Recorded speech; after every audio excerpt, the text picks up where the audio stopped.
Hi, everybody, and welcome to the Motivated by Love podcast, a podcast designed to help LDS young adults navigate relationship anxiety and relationship OCD. I'm your host, Ksenia, and today I want to introduce myself and the podcast.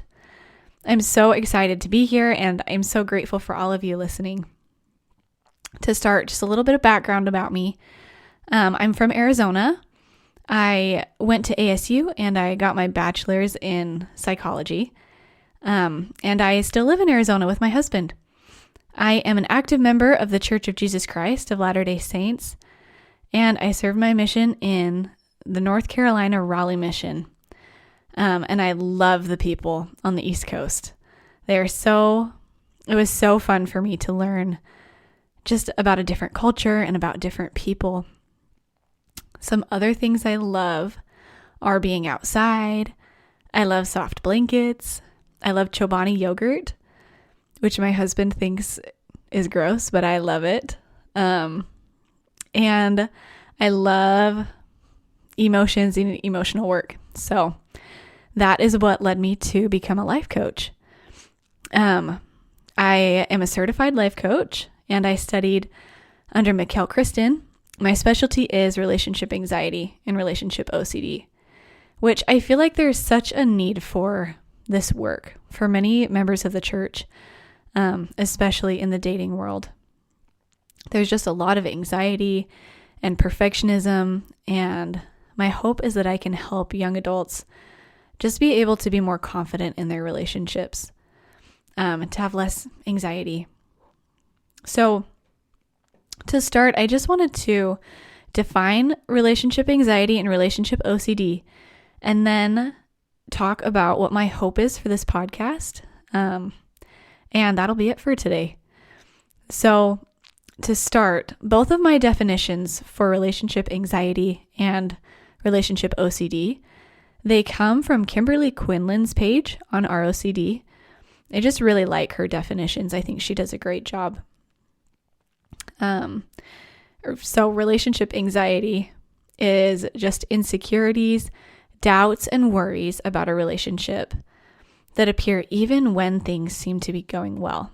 So this is when you know you're in a safe relationship, logically, but you just feel really anxious, really doubtful, insecure.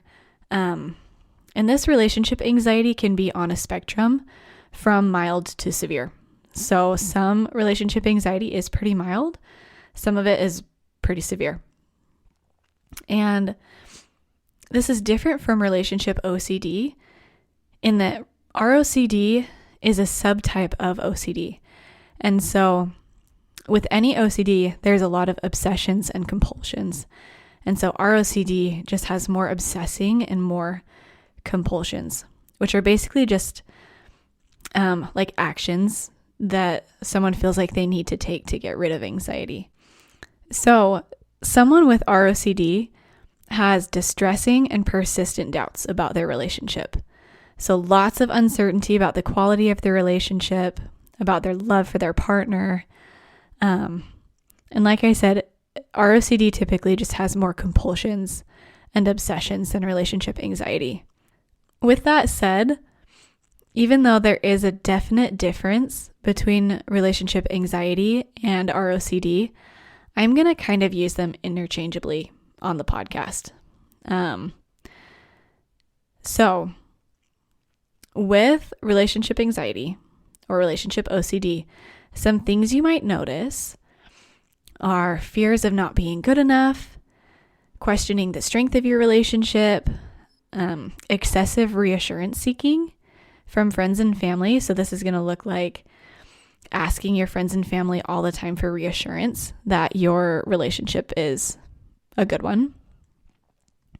You might also Google signs of a healthy relationship, or mentally ruminate on things that have been said or done, or checking your body for signs that you feel enough or that you're attracted to your partner.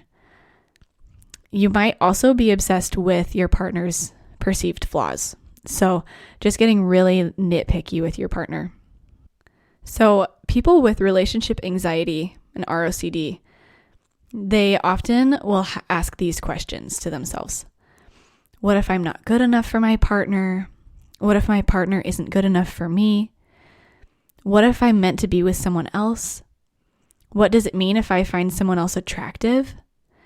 And what if my partner would rather be with their ex? So with all of these questions, we're often really worried about the love that we feel for our partner or their love for us.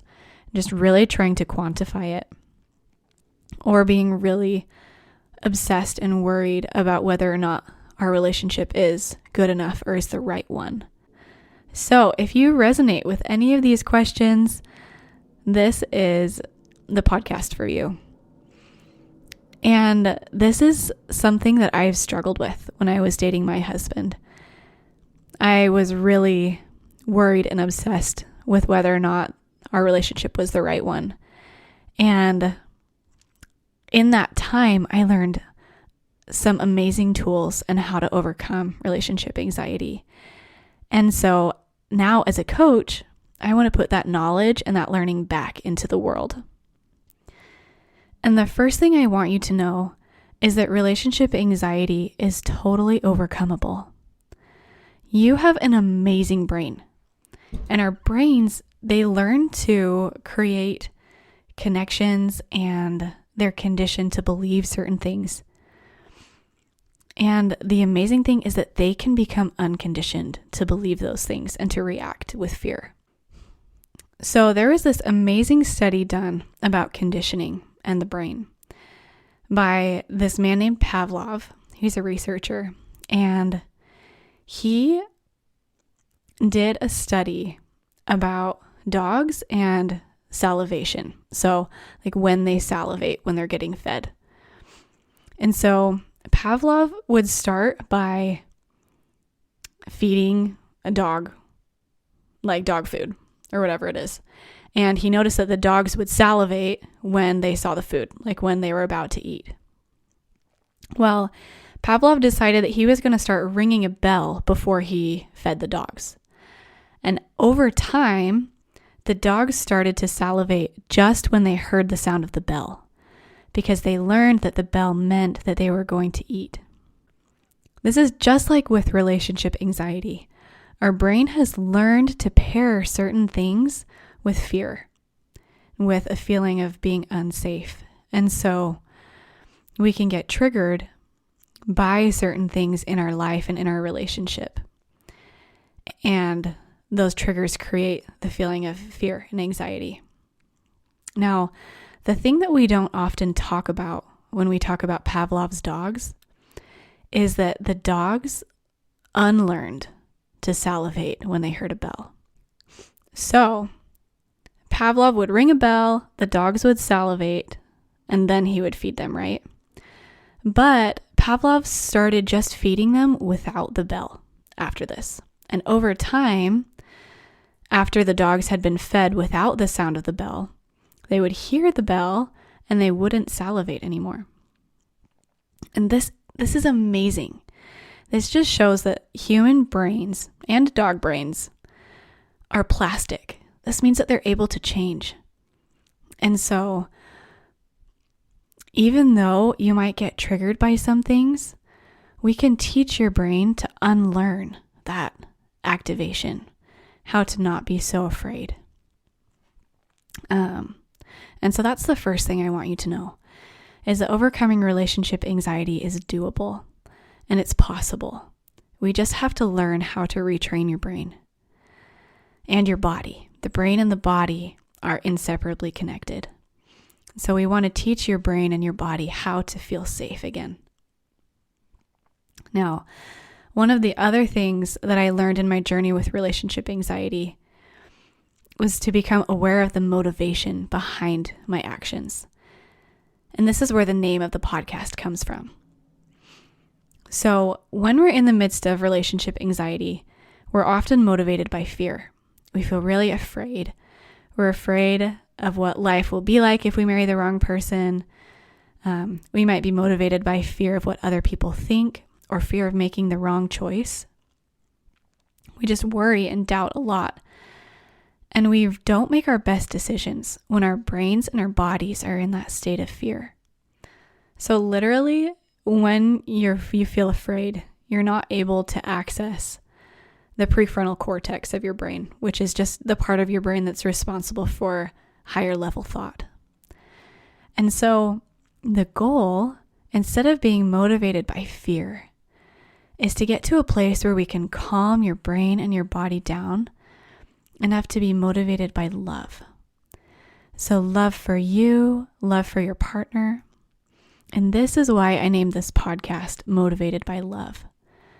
Because we really want to try to stop being motivated by fear and to start being motivated by love. As children of God, love is an innate part of us. God is love, and we're children of God. One of my favorite scriptures is 2 Timothy 1:7. It says, "For God hath not given us the spirit of fear, but of power and of love and of a sound mind." My hope with this podcast is to offer you tools and perspectives each week to help you shift out of the spirit of fear and to shift more into the spirit of power and of love and of a sound mind. And so this week, my challenge for you is to just start to notice the energy behind your actions and your questions. So when you ask, what does it mean if I find someone else attractive? Do you feel like that question is motivated by fear or by love and a sound mind? And I just want you to start to notice, without judging yourself, what the motivations behind your actions and questions are. I think you'll be surprised at what you find.